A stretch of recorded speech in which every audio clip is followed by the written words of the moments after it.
new shape, he grumbled. A shape good enough for me is good enough for him. He goes gallivanting off, leaving us to do his work, and comes back saying how happy he feels. It's disgraceful. And there's another thing. Henry whistles too much. No respectable engine ever whistles loudly at stations. It isn't wrong, but we just don't do it. Poor Henry didn't feel happy anymore. Never mind, whispered Percy. I'm glad you're home again. I like your whistling. Goodbye, Henry, called Gordon. We're glad to have you with us again, but remember what I said. Later, Henry stopped at Edward's station. Hello, Henry, said Edward. You look splendid. I was pleased to hear your happy whistle yesterday. Thank you, Edward, smiled Henry. Shh. Can you hear something? It sounds like Gordon, said Edward, and it ought to be Gordon. But Gordon never whistled like that.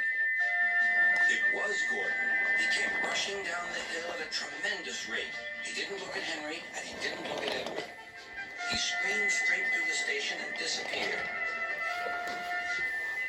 Well, said Edward. It isn't wrong, chuckled Henry, but we just don't do it. And he told Edward what Gordon had said.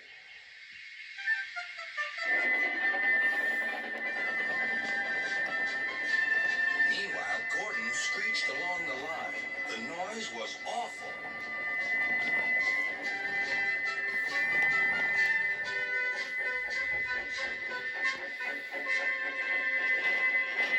At the station, everyone covered their ears. Sir Topham Hatt covered his ears, too. Take him away, he bellowed, and stop that noise. Gordon puffed sadly away, but he wouldn't stop whistling until two fitters climbed up and knocked his whistle valve in place. That night, Gordon slunk into the shed. He was glad it was empty. It isn't wrong, murmured Henry to no one in particular, but we just don't do it. No one mentioned whistles. Next morning, Henry was enjoying himself enormously.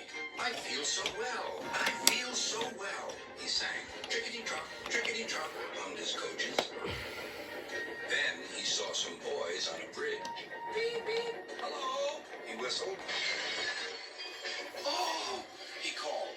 The boys didn't wave and take his number. They thought it fun to drop stones on him instead. They've broken our glass! They've broken our glass! Cried the coaches. The passengers weren't hurt, but they were cross. Call the police! No, said the driver. Leave it to Henry and me. What will you do? They asked. Can you keep a secret? Yes. Well then, said the driver, Henry is going to sneeze at those boys.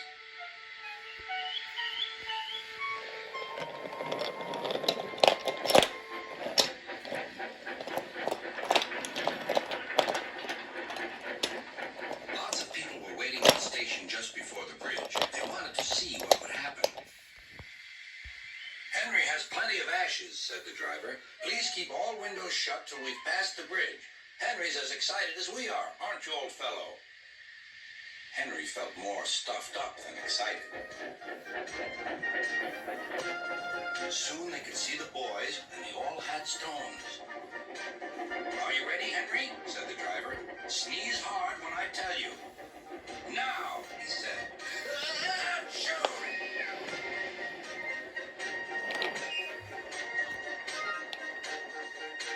Well done, Henry, laughed his driver. Henry went home, hoping that next time he saw Gordon and the boys, they would have learned not to be so mean.